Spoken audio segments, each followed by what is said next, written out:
Hey everybody, we are back with another video today, and we're going to be talking about the new set that's dropping next Friday, and that is RB-01 or the Rising Wind set. Before the set drops, I just wanted to make a quick video talking about, some of the cards that are going to be part of this set, some of the decks that are getting support, and, what to watch out for before you kind of buy into this product. So for those of you who don't know, RB-01, or the Resurgence Booster, if you want to call it that, was initially released in Japan back in January of 2023. The set was hyped for a couple of reasons. First, mainly because Ghost Game Protagonists were finally getting their sort of main line and main support cards for the first time, so that was exciting for a lot of folks as Ghost Game was really doing well, in Japan and in North America at the time. And then another thing too that was very exciting, particularly from a North American perspective, was a lot of reprints of major cards were included in this set. So you're getting a lot of cards that were, say, from like BT1, BT3 that aren't really in circulation or in print anymore, that are core staples of the game. We're finally getting a reprint. So we all thought that was going to be super, super healthy for the game, right? Because, a lot of these cards being staples were very expensive. Like, for example, Starter Deck Tai at some point was probably costing folks around $20 to buy into, and if you're a red player, you know how staple this card was, particularly in, like, say, the BT5 to BT9 meta, and you typically ran at least 3 ties, so you're looking at buying ties for like $60-$80 sometimes, and that's just really expensive, right? Some of these cards, all like Magna Angemon, were like close to $40 for a super rare, and that for some players was just way too much to buy into. So a lot of these reprints coming into circulation again was something that we were really excited for, because we're like, okay, some of these cards are going to be a lot more affordable now, and this is going to be good for the game. Well, little do you know, Bandai says, for North America, these reprints aren't happening. And it's purely going to be, the Ghost Game set, and that's it. Thankfully, we raised a big enough stank where, Bandai kind of backtracked on it and says, look, you know what, we messed up, we get it, we're going to include the reprints now. So now this set is going to include, from a North American production standpoint, both Ghost Game and the reprints, which I think is going to be huge, and very exciting for the health of the game, as well as for new players who are looking to get some of the cards that maybe they just couldn't get before. So that's a huge reason to buy in, right? If you're looking at product, you usually want to be like, okay, like, what decks are getting support? Am I going to be playing these decks? And also, like, what cards are in it so that I can pick them up? Well, that's a huge reason to buy into this set, particularly if you're a new player, is these reprints, If I'm not mistaken, in Japan, the packs were kind of set up similar to what we have here in North America. So there were 12 cards per pack. You had a mix of 8 commons and uncommons, I believe 2 rares, and then 2 slots where it could be like a secret rare versus like another super rare. And the way it was broken down was that, like, your commons, uncommons had both like Ghost Game common uncommons and like reprint common uncommons, and same thing with the rares, etc. So it was like a pretty good mix. So that's what I'm hoping Bandai does with the release of this set, is that they kind of just mix it up for all of us. If you're looking to get into Ghost Game, and particularly Gamamon, this is the set to buy too. All of the Ghost Game protagonists get major support, so Jellymon gets support, and Goramon gets support, and Gamamon gets support.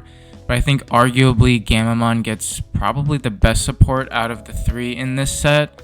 You get a whole new line, a whole new top end, and I think Gamma as a deck is going to come out as like probably like a good tier 1.5 deck out of this set, and it's only going to get better.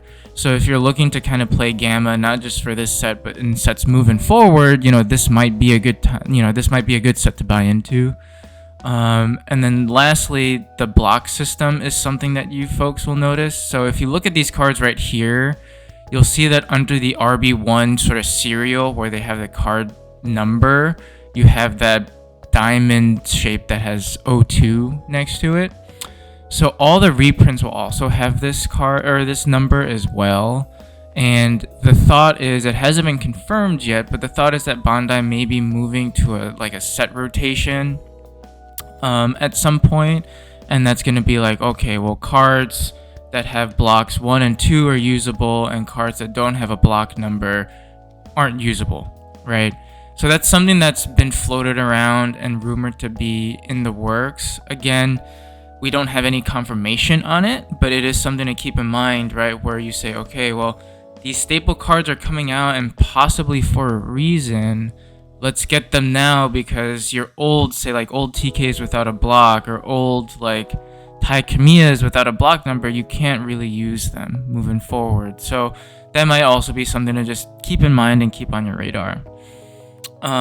So what we'll do next is we're going to go over some of the cards from the Ghost Game set as well as the reprints, and, you know, talk about like what cards I think are going to be good to pick up, what cards are going to be nice to, you know, keep an eye on, particularly from a reprints perspective, and take it from there.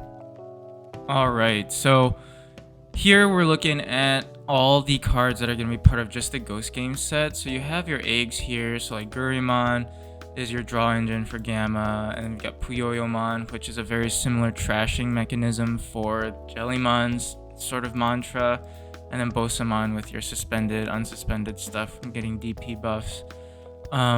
This Gammamon is probably your best Gamma for the deck, so you finally get a searcher with the Gammamon deck, which is going to be really nice for it. The Beto Gammamon sort of acts as like the Geogreymons or the Galgamons, where if you go into it, you can play out a hero, which again just helps with the tempo for the deck. You get reprints of the promo Gammamon here, which is nice because that card is on the pricier side now. So getting a reprint of this with an arguably nicer art is not bad. You will also be getting reprints of the Greymon and Agumon. So this Agumon was the one that gave plus 2k DP if it had a name, so the promo Agumon, which will be nice for Black War players or War Grey players in general. This Greymon is not used as much. This is the one where if you had an Agumon in name, you get +1 security check. Nice art, but it doesn't really get used a whole lot right now. And then going back to Gamma, you know, with Canowise, being able to warp into your top end is going to be very nice for tempo and getting your boss monster on the field. And then the new Siriusmon is pretty good. You know, I think it's a pretty solid top end for Gamma. So paired with the other Siriusmon that we have as a promo, I mean, I think you have a pretty solid Gamma tribal deck coming into play here.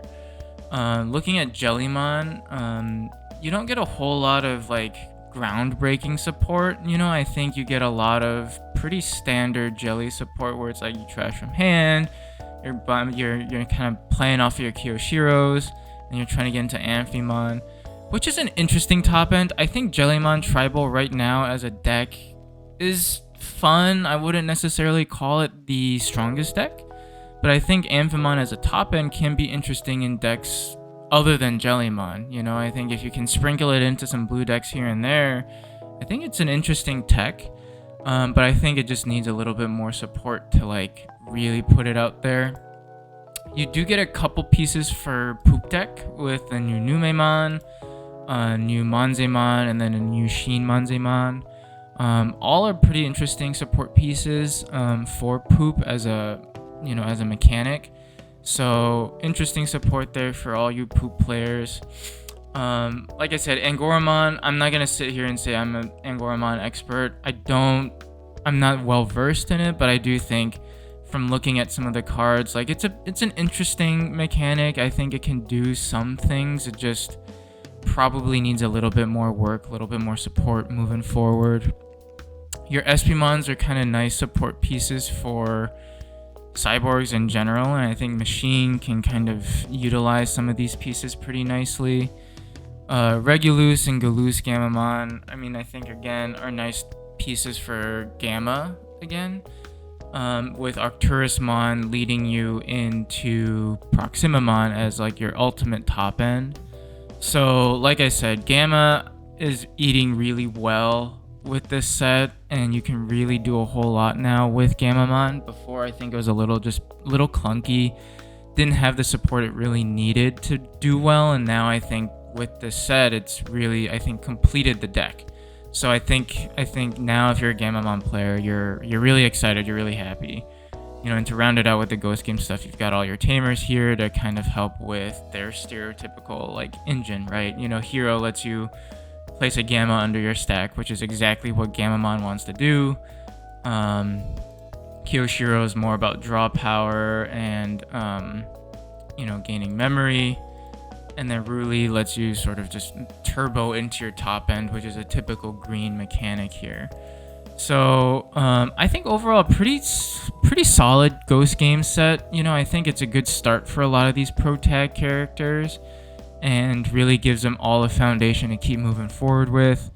But like I said, Gamma is the one that stands out, in terms of getting the most support.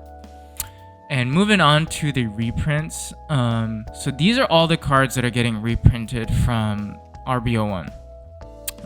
Which, as you can see, is a pretty sizable amount here. But the ones I do want to point out are your memory tamers. So you've got Tai, and then you've got TK. Tai, TK, you've got Mimi here as well, and Matt. All previous memory tamers, all sort of very let's just say like staple cards for that color. Like Tai is a very staple red tamer that is always going to hold value. I think TK will always be your best yellow tamer. It just is so good for what yellow wants to do.